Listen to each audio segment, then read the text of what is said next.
বাংলাদেশের সন্ন্যাসী গ্রেফতার এবং বাংলাদেশের আজ এপারেও আজকে বিরোধী দলনেতা শুভেন্দু অধিকারী নেতৃত্বে বিজেপি বিধায়কেরা তারা বাংলাদেশ ডেপুটি হাই কমিশন কলকাতায় যে অফিস রয়েছে সেখানে তারা যান এবং সেখানে তারা ডেপুটেশন দিয়েছেন। আজকে রবীন্দ্র সদন থেকে তারা মিছিল করে যান, এগোতে থাকেন।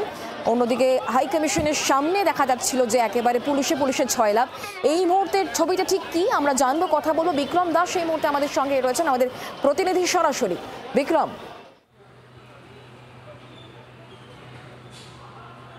একেবারে বিধানসভার বিরোধী দলনেতা শুভেন্দু অধিকারী এবং তার সঙ্গে আরও 7 জন বিজেপি বিধায়ক তারা কিন্তু আজকে কিছুক্ষণ আগেই যেটা দেখা যায় যে বাংলাদেশ হাই কমিশনারের অফিসে সেখানে আসেন এবং মূলত যে বিষয়টা শুভেন্দু অধিকারী তিনি বেরিয়ে প্রায় 10 থেকে 15 মিনিট বৈঠক করেন, সেখানে ডেপুটেশন দেওয়া হয় বাংলাদেশের ডেপুটি হাই কমিশনারকে এবং তিনি যেটা বেরিয়ে জানান যে মূলত তাদের যেটা মূল দাবি তা হলো যে সন্ন্যাসীকে যাকে গ্রেফতার করা হয়েছে তাকে ইমিডিয়েটলি তাকে ছাড়া হোক, কারণ যেভাবে যেই পদ্ধতিতে তাকে গ্রেফতার করা হয়েছে এবং তার জামিন নাকচ করা হয়েছে তা কিন্তু কোনো রকমভাবেই মেনে নেওয়া যায় না এবং সেখানে প্রচুর সংখ্যালঘুরা থাকে। সেই সংখ্যালঘুদের উপরে ক্রমাগত হামলা এবং আক্রমণ চলছে, তা অবিলম্বে বন্ধ করতে হবে। এই দাবি কিন্তু শুভেন্দু অধিকারীর তরফ থেকে একদিকে যেরকম করা হয়, অপরদিকে তিনি যেটা জানান এর আগে কিন্তু একাধিক সরকার তিনি দেখেছেন বাংলাদেশে ফর্ম করতে, কিন্তু এই রকম কোনো সরকার তিনি কিন্তু দেখেননি। সেক্ষেত্রে দাঁড়িয়ে তিনি আরও বেশ কিছু প্রশ্ন তোলেন, যেখানে তার বক্তব্য হলো যে এই মুহূর্তে এই পরিস্থিতি যেখানে সংখ্যালঘুদের ওপরে হামলার ঘটনা ঘটছে,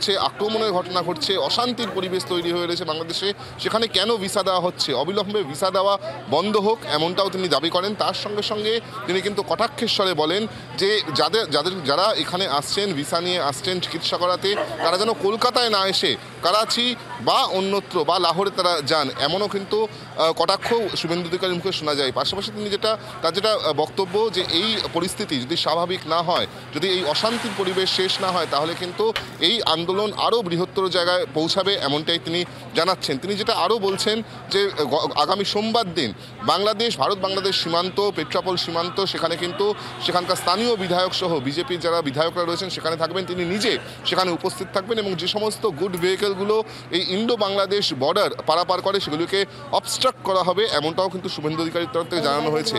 আগামীকালও একটি মিছিল, সেই মিছিল শিয়ালদা থেকে বেরোবে, সেই মিছিল সরাসরি এসে বাংলাদেশ হাই কমিশনে এসে পৌঁছাবেন, এমনটাও তিনি জানিয়েছেন। পাশাপাশি তার যেটা বক্তব্য যে অবিলম্বে তিনি চান যে এই অশান্তি বন্ধ হোক এবং তার সঙ্গে সঙ্গে যাতে সেখানকার সংখ্যালঘুদের সুরক্ষা সুনিশ্চিত করা হয়, সেই বিষয়টি কিন্তু তিনি বাংলাদেশ ডেপুটি হাই কমিশনারকে জানিয়েছেন। শুভেন্দু অধিকারী যেটা জানাচ্ছেন যে ডেপুটি হাই কমিশনার তাকে যেটা জানিয়েছেন যে তিনি এই গোটা বিষয়টি তাদের উচ্চ পর্যায়ে, অর্থাৎ বাংলাদেশের যে সরকার রয়েছে তাদের উচ্চ পর্যায়ে এই বার্তা তিনি পৌঁছাবেন এবং তারপর কি হয় সেদিকে কিন্তু এই মুহূর্তে শুভেন্দু অধিকারী তাকিয়ে রয়েছেন। তার পরবর্তী ক্ষেত্রে এই আন্দোলন আরও বড় জায়গায় যাবে যদি অশান্তি আয়ত্তে না আসে, যদি অশান্তি বন্ধ না হয়, এমনটাই কিন্তু শুভেন্দু অধিকারীর তরফ থেকে জানানো হয়েছে। বিক্রম, ধন্যবাদ। ভিসা বন্ধের বিষয়ে ঠিক কি দাবি জানিয়েছেন রাজ্যের বিরোধী দলনেতা শুভেন্দু অধিকারী, শোনাবো। পরিষ্কারভাবে বলেছি যে ভারত বাংলাদেশের একটা অত্যন্ত ভালো সম্পর্ক আছে, সেই সম্পর্ক আপনারা নষ্ট করছেন।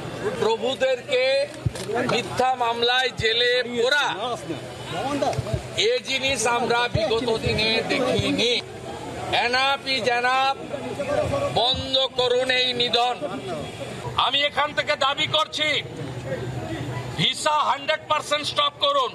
প্রয়োজন হলে একদিন অপেক্ষা করে ভিসা দপ্তরেও যাবো, এখানে ভিসা সেন্টারে স্টপ, ভিসা দেওয়া বন্ধ করুন completely. Export import permit issue করা বন্ধ করুন, বাকিটা আমরা বর্ডারে করব সোমবার থেকে। শুভেন্দু অধিকারী দাবি শুনলেন এবং এই দাবি পরিপ্রেক্ষিতে তৃণমূল কংগ্রেসের তরফ থেকে কুণাল ঘোষ তিনি কি বলেছেন শুনুন। দেশে যদি অনভিপ্রেত ঘটনা ঘটে তার জন্য বাংলায় কেন প্ররোচনার রাজনীতি হবে? আপনারা বিজেপি করেন, আপনাদের তো উচিত তাহলে দিল্লিতে ডেলিগেশন নিয়ে যান, বিদেশ দপ্তরের সঙ্গে কথা বলুন, প্রধানমন্ত্রীর সঙ্গে কথা বলুন, তাদের বলুন বাংলাদেশ সামলাতে। আপনি পশ্চিমবঙ্গে প্ররোচনাটা ছড়িয়ে কী লাভ হচ্ছে? বিজেপি যারা মিছিল করে বলছেন অমুক জায়গায় যাই, তমুক জায়গায় যাই, অমুক করতে হবে, এদের কি ক্ষমতা আছে? এদের কি মানে এখান থেকে কি হবে? বাংলার আওয়াজ, বাঙালির আবেগ, জি 24 ঘন্টা।